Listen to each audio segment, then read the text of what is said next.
Hi, guys. Welcome back to another episode of The Psychology of Money, decoded through the lens of Bazi. Okay, so this is episode 11 in the series, I believe. I'm losing track of the episodes, to be honest. Okay, and it corresponds with chapter 13 of the book, which is a chapter about called Room for Error.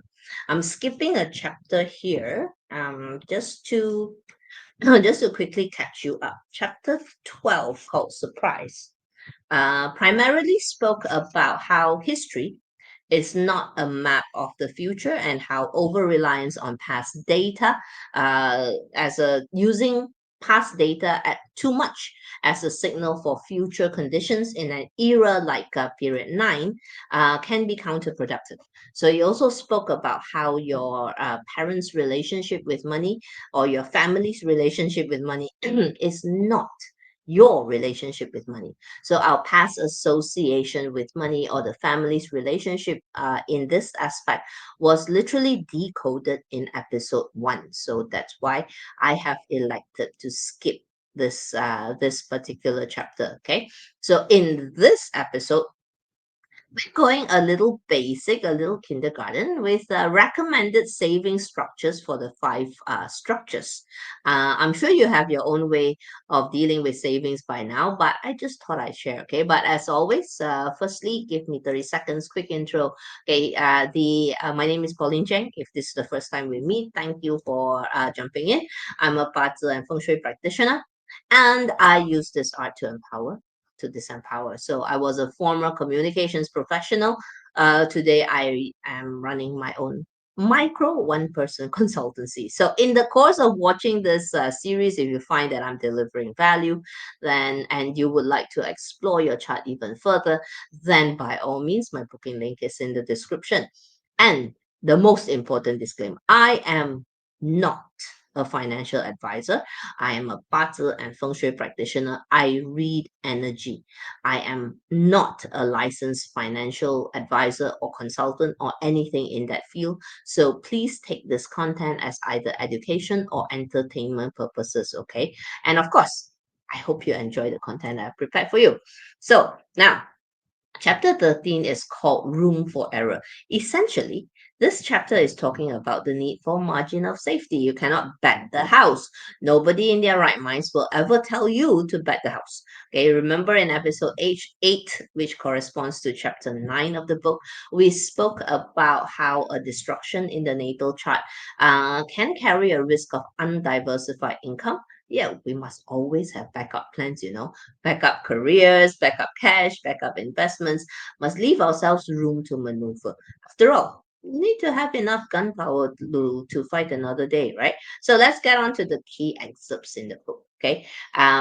There is never a moment when you are so right that you can bet every chip in front of you. Basically, in Malaysian slang, this is called cannot silang. Okay, so plan on the plan, not going according to plan, and have a gap between what you can technically endure versus emotionally endure. This is important, very important.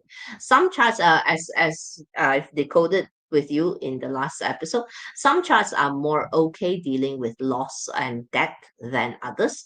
Some charts can sleep very well even when the market is at its most volatile. Okay, no problem. Other charts will get up in the middle of the night to check stock prices. Okay, so if there is no gap between what you can technically endure and what you can emotionally endure, this will eventually exhaust you. So, to me, the most important point in this chapter, the biggest single point of failure with money, is a sole reliance on a paycheck to fund short term spending needs with no savings to create a gap between what you think your expenses are and what they might be in the future. So, this is talking about the dangers of spending everything. Okay, so now at this point, just going to digress into feng shui just a little, then we'll go back to pattern. Okay, so you see these stairs in front of the door. Okay, in feng shui, this is called a pulling nose formation. Okay, the effect of this formation is consumerism. To be clear, doesn't affect your ability to earn money. It affects the ability to save money. Earn 10K a month, spend 15K.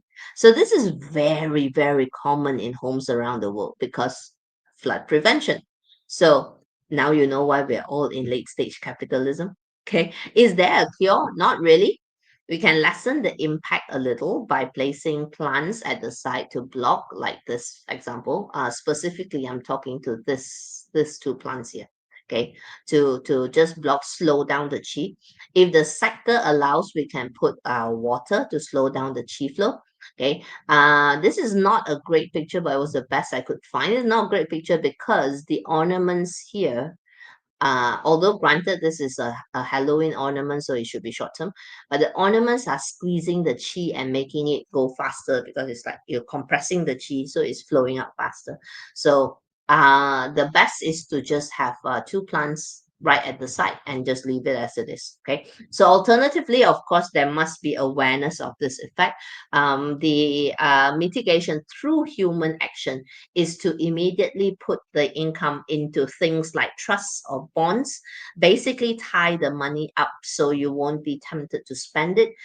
For example, one easy way would be to buy another property so that every month when the income comes in, I need to a big chunk has to go towards the mortgage for the other property as well. So since this formation is so very common, now we go back to pattern. Okay. For this exercise, again, I invite you to look at the structure of your chart. We are using the open source plotter by the JY Mastery Academy. There's a link to it in the video description. Okay, so after you've plotted your chart, scroll all the way down to the bottom where you see this graph, and specifically look at this little line right at the bottom that says main structure. In this example, we've got a creator or output structure. So the structure of this chart is basically your modus operandi. Okay, so let's get into the recommended savings plan. Now, when you look at this graph, imagine these are five different bank accounts. Okay, so basically, we're going to create five different accounts to cover five aspects of life: essentials, which is for daily necessities like mortgage, rental, food, utilities, gas, all the things that you need daily. This will always be at 60% of your income, regardless of the structure. It's the recommended percentage by economists. Okay. Then we have the accounts for leisure, education, investment, and security. Now, before I go any further, I know this looks basic. I know. Okay, but here's the thing.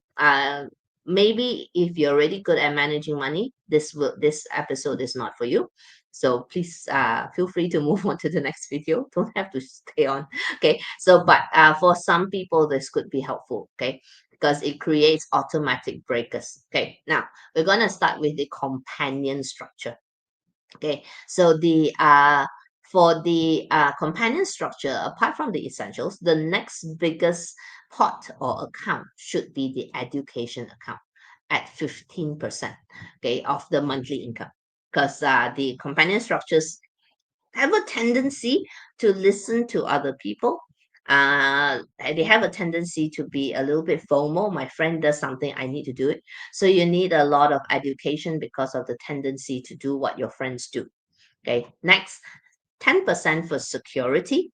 Security here means savings, right? And 10% also for leisure, because most companion structures like to have activities with friends, regardless if this companion structure is an introvert or an extrovert. They like having activities or spending time with family or friends. If they are introverted, then usually it'll be with the close friends. If they are more extroverted, then all the more they like to go out there, meet people, and it costs money. Okay, we're not about changing who you are. Okay, we're not about changing your natural style. We're just trying to work this into fitting your natural style. And finally, 5% goes to investments, which means that when you are doing trading or investments, okay, you are drawing from your investments account. Why 5%? Again, because many companion structures tend to be formal and tend to like to follow what other people are doing, have a tendency to think that all advice are created equal. So we risk less. Okay. So as basic as this seems to me, I feel there is some value for, especially if someone watching this has struggles with financial discipline. This could be a workaround for them. Okay, because if there's no money in the leisure account, then for example, don't go out law. Okay, so or if you your friends are going crazy about a certain crypto, but you don't have enough money in the investment account, then hold off on it for now. Look for new opportunities, right? So like I said, this may sound so basic, but for others this can be actually a good solution, because not everyone is so financially inclined. Not everyone are able or has the bandwidth to always keep tabs of their funds. To be frank, I didn't come up with this, just to let you know. I am re-amplifying, I'm regurgitating, of course, and re-amplifying something. This is something I learned from Datuk Joyap in one of his Bazi workshops. I felt it was so important. I wanted to re-amplify the message. And secondly, have I used this with clients in my consults before? Yes. I've used this structure quite often, and very often the client's reaction is like, listen, I'm in my 50s, you're telling me how to manage my money, but honestly, the person is drowning in debt. So, so without these natural breakers, the person will continue to drown in debt. So for me, this type of savings plan can be useful for certain people. So that's why I'm sharing it. Okay, let's move on. Okay, we're gonna go faster now. Output structure again, as always. Essentials always 60%. Okay. As your income grows, then you can reduce the 60%. A whopping 13% for security. Okay. This is called enforced savings. Because the idealistic output structures who likes to have fun, very good at spending money. So this is enforced savings. Next, 11% for education. Okay, output structure individuals are usually ahead of their times. Sometimes they can be to like 2 years faster than everyone else. So the more educated they are, the better their output structures perform. Necessary. Okay, 9% for fun and leisure, because output structure individuals need their excitement. Otherwise, you'll be miserable. Okay. Finally, 7% for investment. Okay. 7% is fairly low because output structures, because of how idealistic they are or because of how future forward they are, sometimes when they are too far ahead of the market, uh, they tend to enter too early. So we create some backers here for 7%. Okay. So now, of course, having gotten thus far, this is all not set in stone. Yeah. Okay. It's just recommendation based on how the five structures operate, as I've mentioned. Okay. You are free, of course, to replicate something similar, but use your own percentages. Right? Especially, like I said, when your income starts to grow and you no longer need up to 60% for essentials, then you mix things up. Okay, let's talk about the wealth structures next. Who will love something like this? Yes. Okay. So for wealth structure, 15%, a whopping 15% for education, same percentile as for the companion structure, but not for the same reason.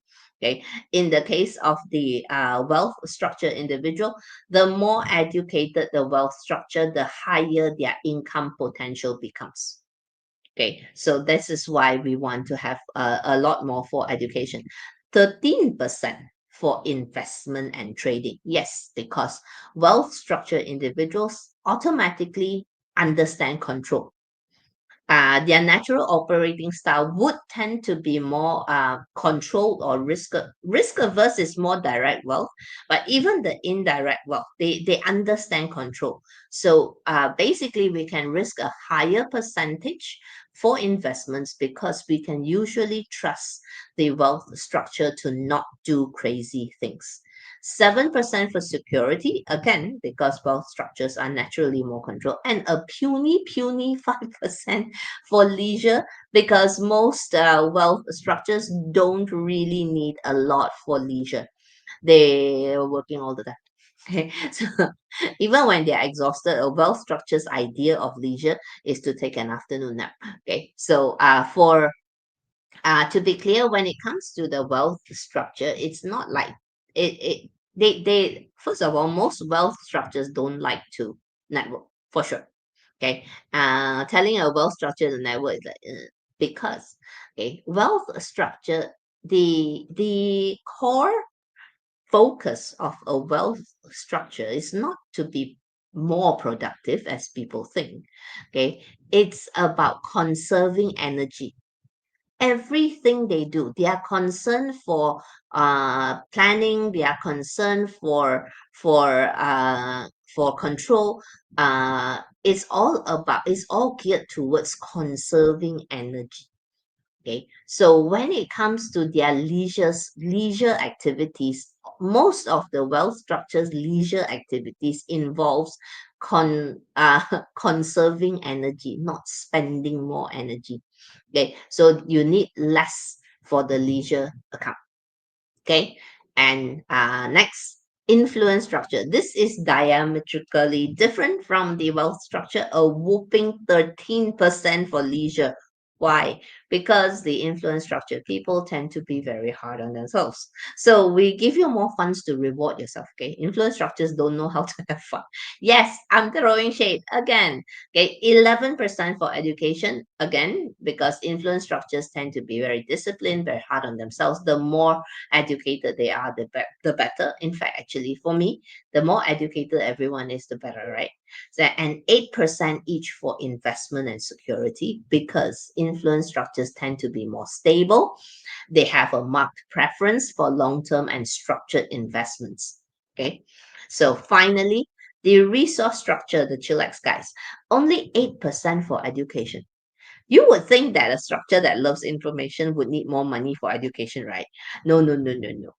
In this case, too much causes over analysis paralysis. So we're putting in some breakers. Okay. Only 6% for leisure because the resource structure is already chill. Okay. 12% for security because most resource structures need to feel secure, especially if this resource structure also has a lot of earth in their chart. Strong need to feel secure. And a big chunk, 14% for investments. Again, because we can rely on the methodical resource structures to be careful and cautious. Okay. And so that's it for this particular episode. Just to sum things up, right? Understanding the motivations that drive you really can help to create growth strategies that will not only benefit your psychology of money, but also your emotional and mental well-being as well. Okay, so in consults, we sometimes, not all the time, sometimes clients come to us asking, do I have the luck to buy this crypto and then it just goes boom? Listen, nobody in their right minds will ever tell you to bet the house. Nobody in their right minds will ever encourage you to risk homelessness. Okay. Because when you are trading and you buy into something larger than your Bazi chart is happening, because the crypto or the stock that you are looking to go all in is being governed by market forces that is bigger than your chart.